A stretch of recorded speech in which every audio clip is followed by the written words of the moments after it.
because teams are drilled to fight a Drake, fight a Herald, fight a Baron, and occasionally fight a Towers. But I feel like against top esports, you don't have that freedom. They are going to fight you in the jungle. Like Weibo was similar earlier, right? Where they were fighting over blue buffs. They were fighting for every single inch that they can find for themselves. Let's take a look, though. As Kenju over on RNG side, he's going to be the coach, and he needs to pull out a bit of a blinder in the draft here for game number 2 after that first one.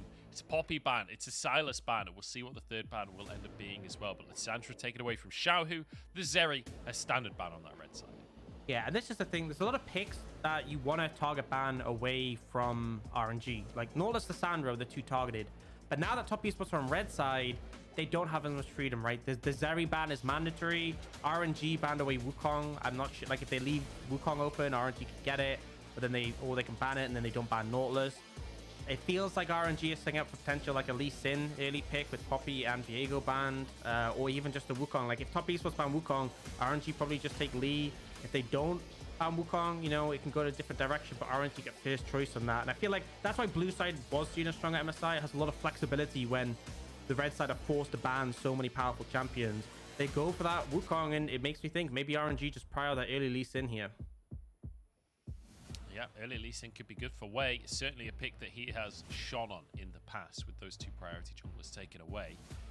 Especially with the Poppy ban, like you say. The Ahri perhaps going to be the option instead, which could then lead Tien to grab the Lee Sin. Oh, for sure. I mean, if there's anyone in the world that knows Lee Sin, it's Tien. This guy won the World Championship as MVP in the finals on that Lee Sin, right? This guy is more than proficient, and you would anticipate top esports probably going to grab that for themselves. Yeah, I would assume so. And let's just think about what top esports will take, because the fact they're going to take Lee Sin, which is a guaranteed, means they can only pick up half of their bot lane. So it's difficult to sort of scope out what they'll take, because obviously some things like Senna can be really powerful, because you take Senna and then you can take Tom or Seraphine as that second pick and be a bit flexible. But for example, if you take Lucian here, you telegraph the Nami very clearly to the enemy team. So I mean, it's interesting. They may not even take bot lane at all. They may lean in a different direction. They could take a prior top laner and force RNG to respond. They could take a mid laner as an answer to Ahri if they have something up their sleeves. But obviously a decent amount of things banned away. Looks like they might lean towards that Kalista. Obviously can pair with Renata, but can also pair up with more aggressive picks like things like the Nautilus or the Alistair, things that are left open and available.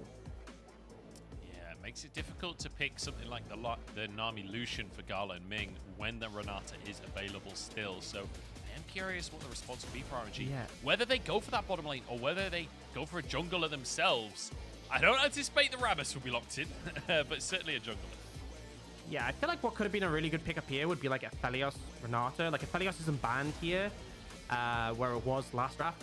And Aphelios has been our answer to Kalista. So I certainly think that will come in. Unfortunately, they decided to prioritize, well, not unfortunately, but they decided to prioritize the jungler. With the jungle bans coming through, they felt they had to, so they can't secure the Renata to pair, and that passes it over to top esports. And I gotta tell you one thing, Joe, that will certainly happen in the second rotation of bans. Top esports will absolutely ban Nautilus away. They are not going to let Ming get his hands on that through the second ban phase. Yeah, no way, no how. This is going to be a really strong 2v2 in the bottom side if they can deny the engage, or they can lock in a Swain last second. Now, we've seen generally this go to the mid lane. We have seen a little bit of top lane Swain as well, so this does have to be a cautious round of drafting now from the side of RNG, because they won't necessarily know where the Swain is going. Yeah, and the thing is, top esports have first priority on what comes out the second rotation. So they start banning away defensive picks like the Braum, and RNG are like, okay, do we ban the Renata? Do we ban, you know, what about the Nautilus? Because do RNG ban the Nautilus? Because obviously top esports get first choice to take it in the next rotation. Puts them in a bit of a rough spot in that regard. And top esports also get kind of picked top lane. So a lot of positives from how they've managed this draft. And the Swain, very effective into Ahri and Vi. Obviously, they dive in and you just prop R and they can't really burn through you. Yeah, it's just dawned on me now that you'll see that something like the Tom Kench banned away here. We'll see a Nautilus ban maybe, or a Renata ban, and then suddenly Mark locks in the Blitzcrank, inspired by On earlier on today, and we get the second Blitzcrank of the day. Yeah, we'll wait and see. I don't actually anticipate that'll come through, but it is the Renata being banned by top esports. Not what I expected. It does mean if they're looking to play a really aggressive lane, like those are the 2 picks that would slow down the aggression And it comes down to what RNG want to take away here. There's a range of supports. They will ban the Nautilus themselves. So top esports by this range forcing that. And now, you know, you could take things like the Alistair, the Leona. You could just leave it. You could just leave to see what RNG want. If there's a top laner you want to prioritize early here, you know, something like the Gnar could definitely be picked up here in a lot of situations. We'll see what top esports have to go for. If there is something they're really solid on for the support role, they will just lock it now. Yeah, we'll see.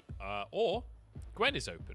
And Wayward is a bit of a beast on Gwen. So you could just lock that in for the top lane instead and remain with that counter pick in the bottom side. So we'll see what the bottom lane ends up looking like for RNG. I think maybe a Thresh, maybe a Tahm Kench, something defensive. But then again, you're struggling in terms of being able to contest. Yeah, and I don't really like the Tahm because the problem is early, there's not much a Tahm can do against Kalista. If you W, she'll hop over it and flash over it before you can do anything. Breed is going to go for the Gnar, answer the Gwen, no real surprise. It's probably that at GP.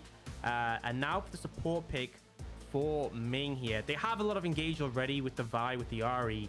You don't necessarily need to take something along those lines. So you could take something more defensive, as you said. I think Fresh is a possibility. But he might end up going in a different direction. Alistair is good into Kalista because you can just knock her away. She can't outplay your combo with the headbutt pulverize. It looks like if they pick up Rakan, maybe not as much assistance, not as good at mitigating the Kalista, but obviously does scale exceptionally with that mobility. Certainly does, and there's plenty of pick potential, You right? The mentioned Ari it. and the Vi. No way do we actually get the Blitzcrank. I was joking, but we'll have to see. We'll see where Mark goes in that bottom side. Scrolling through just about every single support in the game. Leona would be interesting. We've barely seen Leona this split. Leona has been a staple, like, first pickable support in the meta in LPL for like 3 years straight. And then this year has been the first year where she started to fall off a little bit. But Mark going back to the tried and true with a Leona in that bottom side. Yeah, so Leona did get buffed in the most recent patch, her passive damage. So, you know, whenever you apply an ability to an enemy, they get that sunlight thing on them. And then if an ally attacks them, it does bonus damage. That did get buffed. The reason we haven't really seen Leona is because with the durability change, it's harder to find those all-ins.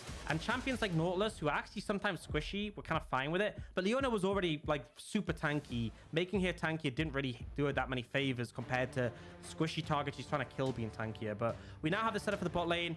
Kalista, Leona, very aggressive.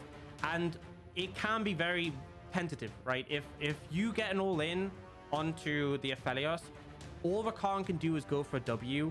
And if you get Jackie flashing over that W, there's not much you can do after that, right? You could just E back on JD Carry and shield, but they'll keep stacking those Rens. So definitely still top esports favoring having an aggressive bot lane where they can sort of apply pressure. But I do at least think in this one, RNG have more tools to contest in the early game. It's not that sit back, be passive and scale that obviously did not work for them in game one.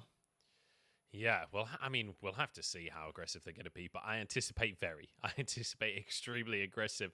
The question is, what can RNG do about it? I feel like there's a lot of pressure on Wei this game. Wei and Xiaohu with the Vi and the Ari to be proactive on the map and to try and deny some of what top esports are bringing to the table because, you know, especially up in that top side with the Gnar, you should have an early advantage against the Gwen. You can certainly get onto the map as that Ari. I want to see them kind of working as a unit. Ming moving up to join Wei as well and making plays around the map. Absolutely. And just, you know, as much as it was not the ideal draft setup, I feel like for RNG in that game one, the mistake Wei made really snowballed things in top esports favor. So not allowing those sort of things to happen. Top lane, we've seen this matchup a lot so far this split. Obviously, Gnar's going to have that early pressure. Gwen, though, going to obviously be a monster later on. I do think the Swain has quite a bit of value here, though. Typically with Swain, you want to pick him into low-range compositions because, obviously, if they're hitting you, you want to be hitting them back. Those struggle into some longer-range things like Ezreal, Azir can cause problems. But here, you know, everyone on RNG is going to work in with the range the Swain are. So if you get on top of them, especially once you have Rylai's, you will stay on top of them. Keep doing that AoE burn. Yeah, and you can, you know, increase the damage of the rest of your team as well with the Imperial Mandate, if that's the build he does opt into. Top Esports grouping up on the bottom side of the map here. Going to be looking for some vision onto that red buff Wei. Likely to be, I was going to say likely to be spotted out. We're at 130. This is just going to be a steal.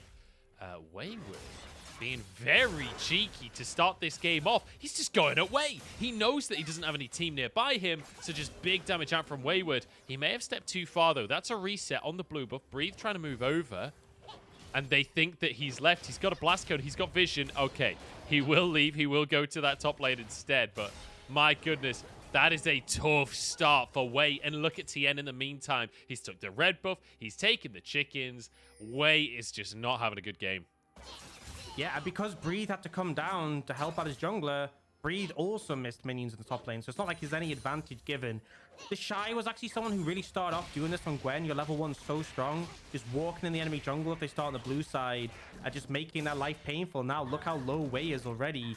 Should get the heal coming in from the Gromp here, but not a fun time. You're slowed down, you've had your red stolen, you've been harassed, you're chunked.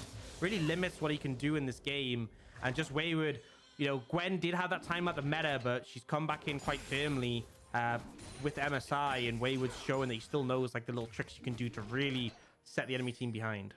Yeah, just as... Oh, hang on. All into the bottom side. Ming, level 1 still. Is Jagalov stacking those Rens, but won't be able to finish Ming off. The Guardian saving his life there, but good little bit of damage coming out from the top esports bottom lane.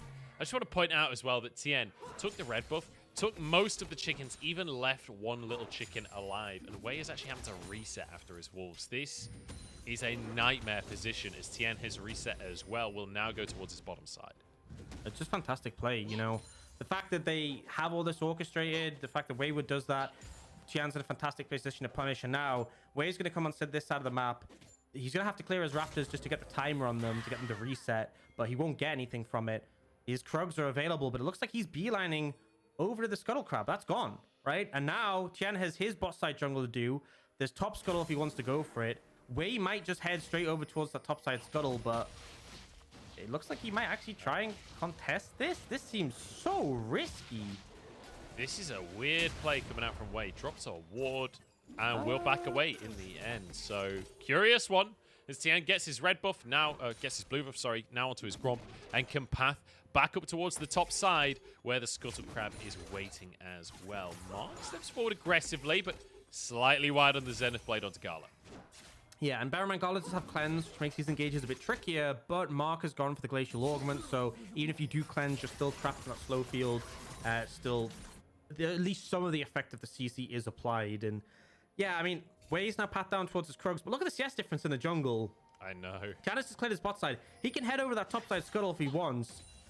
Maybe he assumes that Wei should have already done it by now, but as soon as they spot that it hasn't been done, that's an easy pickup. And now this gank, so this is kind of covering for the wave here for his bot lane to crash in, but that's all Wei can do. There's nothing really else on the map. He's going to head towards the top side where his Gromp respawns, but he is in a dire situation. Oh, Wayward is as well, though, up on the top side. Ghost still available, not going to use it, just dodges away from the boulder. Wayward will survive with his life, but having a bit of a struggle up against Breathe on the Knot. Yeah, I think the fact he lost a little bit of health early after that invade obviously doesn't help too much, but also this is a hard matchup for the Gwen. We have seen this before. The early pressure is applied. That's why people have really been leaning onto this Gnar recently, as it feels comfortable to apply pressure in a lot of these matchups. You see Tian is on this side of the map, and Wei will fortunately get the Scuttle just by the fact that, like, I guess Tian assumed it was gone this whole time. Yeah, he assumed it was gone, and now Wei is still level 3 and Tian is level 5, by the way. They're trying to set up for a dive here. Tian, if he stops his reset. I mean, he doesn't know that this is happening, right? Nobody walked across a ward. Yeah. As Shahu will return to the mid lane. The dive isn't going to happen anyways. Wayward will get a reset off, has the TP available if he needs it to return to that top side. So, all honestly, things working out for top esports in the end. Yeah, best case scenario. Tian continues his reset. They don't get the dive coming in. Wayward gets to reset and TP back up. And Tian just gets to head back to the bot side of the map. Now would be a good timing for them to go for the dragon here when Tian doesn't have anything else to do. But he is in such a comfortable spot on this Lee Sin. And I mean, if we're talking comfort, Lee Sin for Tian, we saw him picking this quite heavily during spring playoffs as well, and just being an absolute monster on it. Yeah. And, you know, Tian not even playing his own Lee Sin skin, right? Because he knows all of the good Lee Sins play the Muay Thai Lee Sin skin. That is just the rule. Like, every time in solo queue you see a Lee Sin, if they're using this skin, they're probably good at the game. If not, they probably suck. Sorry, Dagger. It's going to be the first drink of the game. I actually don't know. I think he used Pool Party. but I actually could be totally misrepresenting him here. I use Pool Party because there is the nice thing about Pool Party is you land a Sonic Wave and then you start recalling, pull out the coconut, and then you press Q again. That is a banger. It's one of my favorite things in the entire game, honestly. It's so good. As Tien continues the aggression here. And Wei finally caught up to the level 5, but there's no way he can contest right now with Mark alongside Tien. This will be the red buff taken. And the Crooks have been spotted as well. Tien has his smite, but not going to try for anything too aggressive here. Will back away to his own jungle once more. Yeah, and Wei, we're just going to move in, get some information, put a ward down. They know the blue buff is up.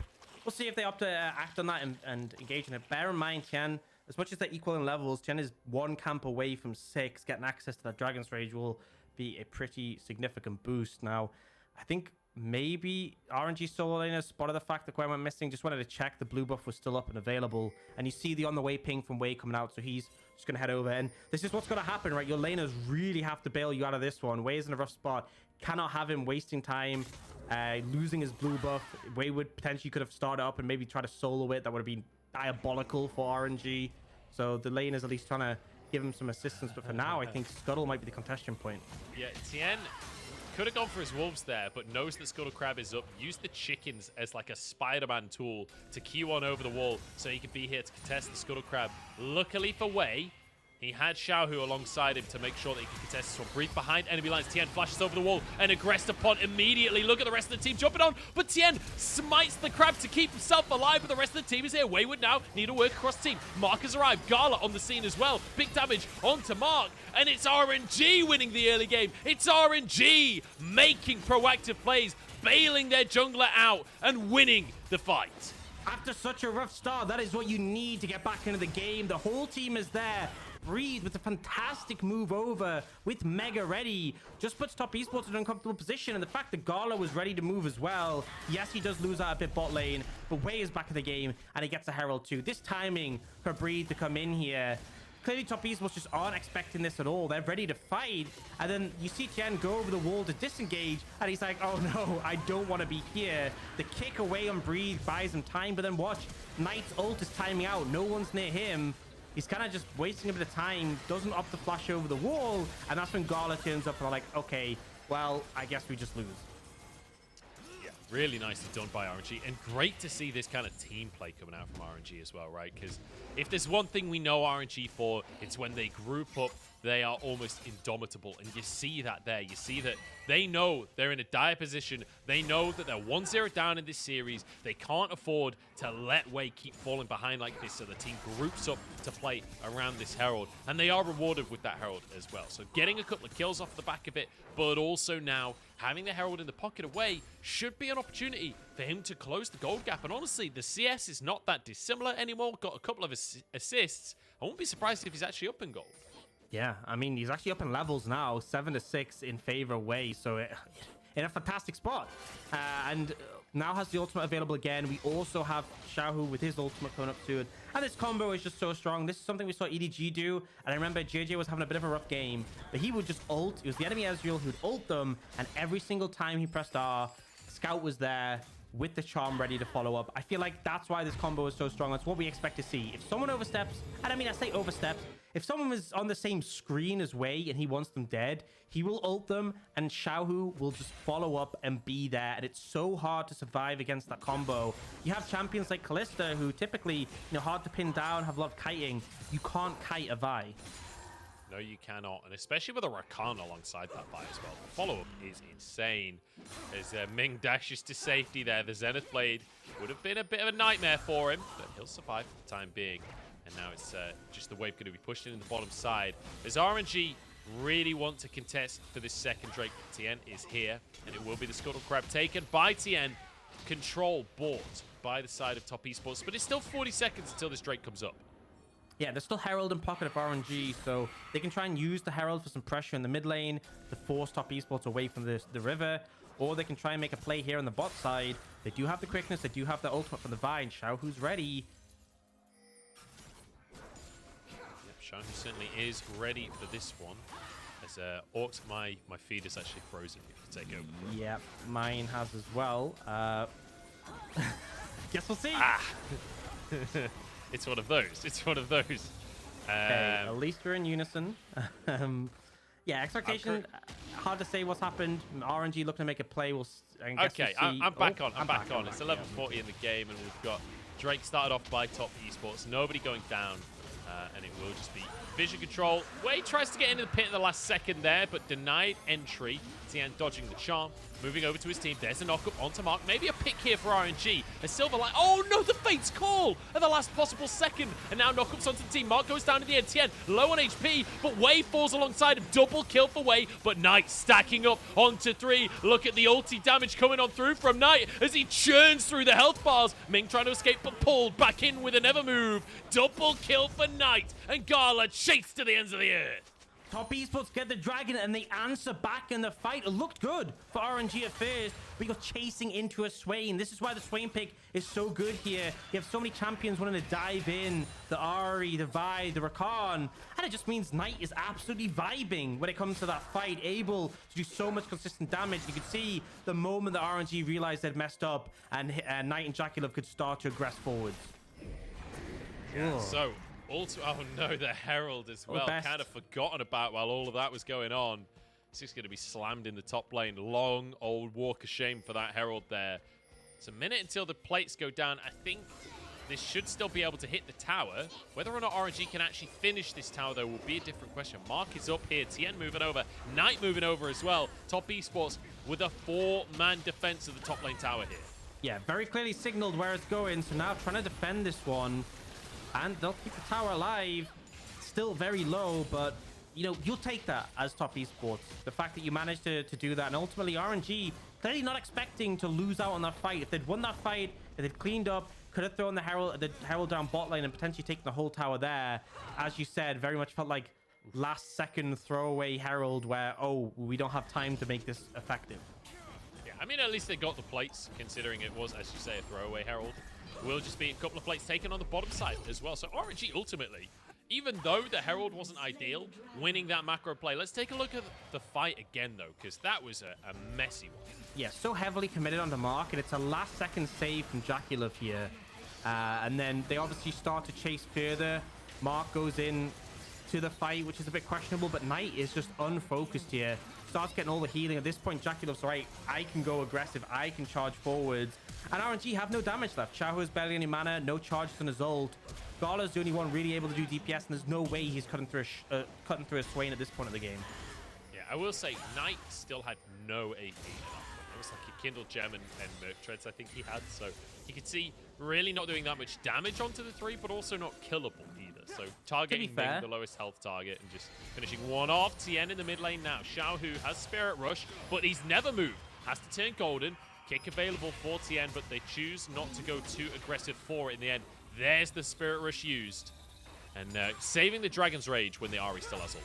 Yeah, good call from Tien. You know, he knows that Xiao, who has Flash 2, doesn't want to go for a super over-aggressive play, end up committing too hard and dying, but still managing to burn that ultimate for Xiao, who just putting him on the back foot. And as you said, you know, Knight didn't have any AP, but to be fair, like the typical Swain builds we see are quite low AP. It's not really about the ratios, it's more just about the base damage in this extended fights. Where he really finds the value. Does have that mandate now, obviously adds a lot of damage to his teammates, but also it's those movement speed procs. Whenever your ally you know, hits the mark to get that burst of damage, it also gives Knight movement speed. And a big thing of Swain is staying in range of your targets.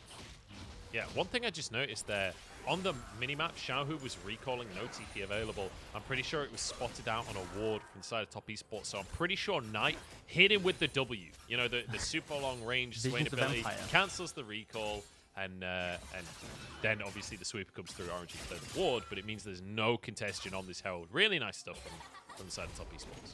Yeah, I've played a lot of Swain in my time. I love the W Visions of Empire. It's so cool because, like, if your teammates have CC, like, for example, Mark and Leona, and they go for a play, you don't even have to be close. You can pop the W down, add that burst damage, get some stacks as well for yourself. And in moments like that, right, stopping recalls, causing issue. We've seen so many Jinx ults thrown out just to stop recalls in the LPL, and it's the same concept, except you're not burning your ultimate. You're burning relatively shorter cooldown ability for the Swain.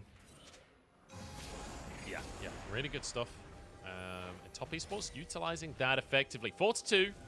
And I will say, a much slower game than game number 1. A much slower game than what we've seen in our cast today, Orcs. We had an insane first series for ourselves. The second series between BLG and Weibo was our first cast of the day. Absolute chaos from start to end.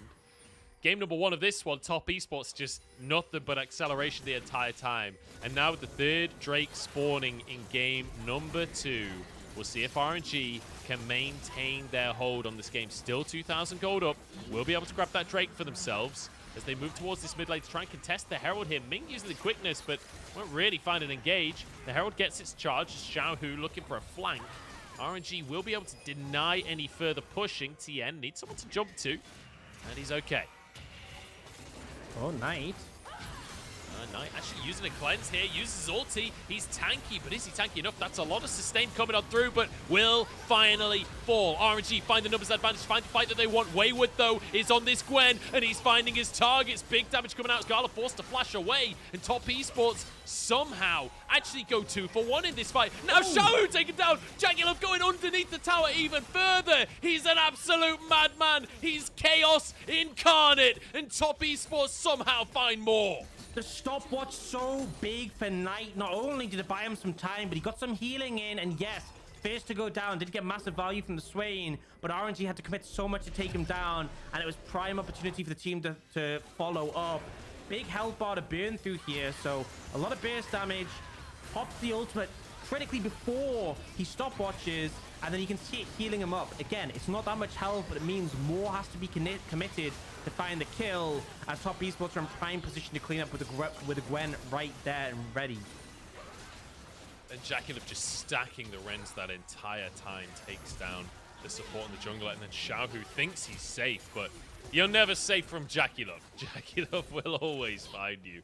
And takes a couple of kills in that one. 2-0 and 3 on the Kalista. And that's a scary thing to be looking at if you're RNG after winning that early game, after finding your early advantage. They sold this game as well. Going to be Cloud after RNG are able to contest, which is not ideal for them. They do still have that gold lead, though. It's about 1,500 gold, might be slightly more after this tower is taken.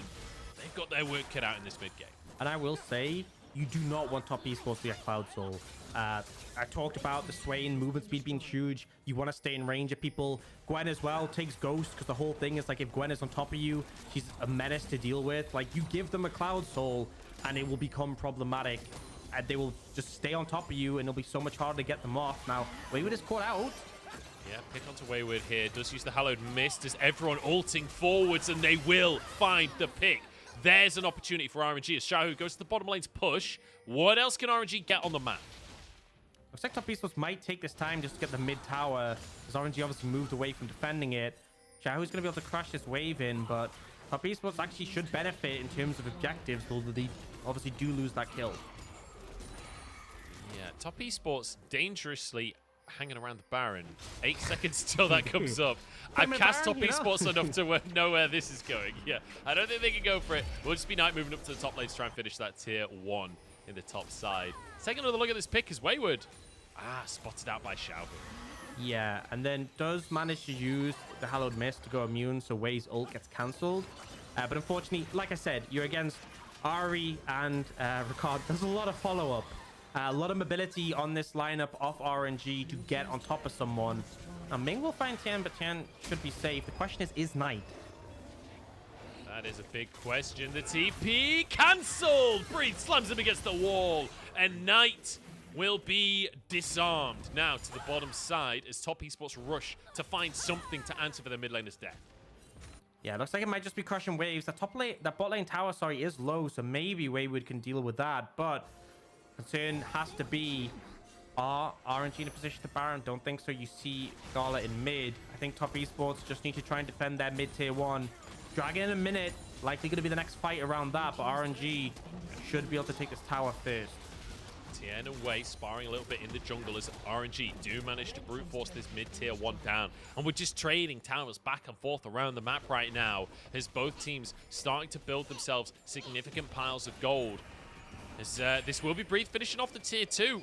somewhat uncontested. Honestly, that's 600 gold in his pocket, which he's not going to complain about. And look at Breed's scoreline right now. 2-0-2, already with a Triforce and a Black Cleaver. He's going to be somewhat of a menace in the next couple of fights. Yeah, going to be in a much better position with all those items than obviously he was in game 1 when he was playing the GP and got bullied out. Now, Mark has to be careful. I know it's cholesterol, but don't really want to burn that for nothing. Going to be setting up a fight for this one. As you said, Breathe super strong. Knight has picked up the Zhonya's, so actually stalled out his Rylai's because he sees RNG continue to try and burst him out and pick him off as a target. Speaking of, he is in a bit of a dangerous position. The never move. Mark can follow up with the Spirit Rush at the last second here. TN is instead the one caught. Beautiful play from RNG. Now Wayward on the back line, trying to get in the mix of everyone. Wants to get the damage down. Infernum across the team from Gala. And Top Esports have been found in the mid-game. Jackulov now knocked up and taken down by Ming. And forget the dragon. RNG won the purple worm. They get the jungler and then they find more, and that is enough. You can see they respect Knight, they respect Wayward. They try and kite them out, wait for the ultimate of the Swain to time out. But as soon as they get that second kill, as soon as they see the window for it, they know they can just take the Baron and further push themselves ahead in terms of this gold lead. Dragon secured by Top Esports. You know, and as I said, Cloud Soul would be fantastic for them, but they're still one away. And ultimately, if you're behind, if you're not doing enough damage, movement speed isn't going to help you out. We'll see the replay, and it's like they look for Xiaohu, but obviously hard target to find. And Tian, he's just not on the same page as the rest of the team. No, he's certainly not moving up quickly enough and caught out by the rest of the team. And this is the pick potential that you talked about with RNG, right? That it's so difficult for Top Esports to, unless they just move as a 5-man unit at all times, they will be picked apart. Yeah, and here Wei catching out Jackulov and allowing Ming to follow the W prediction onto where Jackulov was going to jump, and then able to catch him out as well. Now gold lead 5,500 just about, so pretty significant in favor of RNG. They have the Baron as well to start taking more of these tier 2s. The Dragon, you know, the fact that Top Esports have 3 isn't ideal, but I think RNG are still fine with the situation. Yeah, not ideal, your opponent being on soul point, but with the control that they can get over the next couple of minutes, like you say, it should be fine for RNG. 9-5. It's most people's jobs, but for right now, it's RNG's scoreline as they look for tier 2 in the bottom side of the map. Their gold lead building now, 5,000-6,000 in their favor as they take control of the map.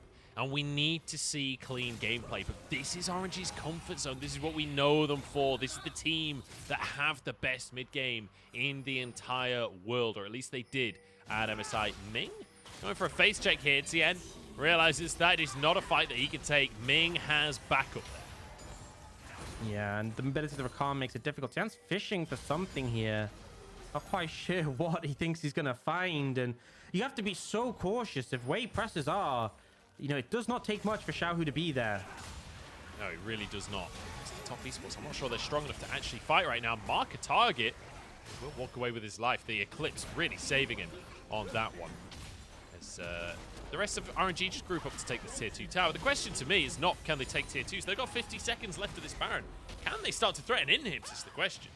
You can see already Breed has Mega available and is really threatening with the empowered cannon. Just chipping away at that tower. Wayward can't really step up to it when there is Mega available. Although, to be honest, I don't think he could step up regardless. And they are now using these waves quite effectively. Xiaohu does almost get caught out. Has to be in the ultimate. And now I think RNG probably just go for the resets. You're not going to get these tier 3 towers with the ultimate unavailable for Xiaohu. Not the ideal setup to go for a fight. They've established a significant goal lead. 7,000 just over at this point. You got what you wanted from the Baron. And this is the clean game that we wanted from RNG, right? After game number 1 especially. I feel like they needed this just to reassure the fans at this point that they are still a top contender. Because game number 1 was brutal, but game number 2 looks immaculate from them. Yes, there have been some plays from Top Esports across this one. But in the grand scheme of things, aside from the level 1, where Top Esports really read RNG like a book, as soon as the game properly kicked off, RNG have been in the driver's seat, and a lot of it has been down to Xiaohu as well. I feel like this Ahri has looked really good this game, like consistently threatening enough to put pressure on Top Esports, but also always being safe, always being able to use that Spirit Rush and get himself out. It's so hard to get on top of Xiaohu because you don't have, like, that's where the Sandra's good into the Ahri. You have that point and click stun. But all the CC from top esports, like, you have to connect something. You have to get on top of the Ari, and it just proves to be so difficult. We just saw the goal a second ago, by the way. Bree, thanks to taking that tier 2 tower and obviously the extra gold he got from the plates early. 3,000 gold ahead of Wayward, which is just a whole item, which you can literally see in his inventory. Just has that extra round wins. So after game 1 as well, that's gonna feel good. That's gonna feel so good for Bree. Like, you gotta spam emotes at me now, Wayward. Yeah, exactly. Feels good for him to get back on the map. Let's talk about this Drake, though, Orcs. We've got one coming up in 53 seconds. Top Esports on Soul Point, like you said, so valuable with the composition that they have to have a Cloud Soul as well. How do they make this happen, though? Because RNG have won every single fight for the last few minutes.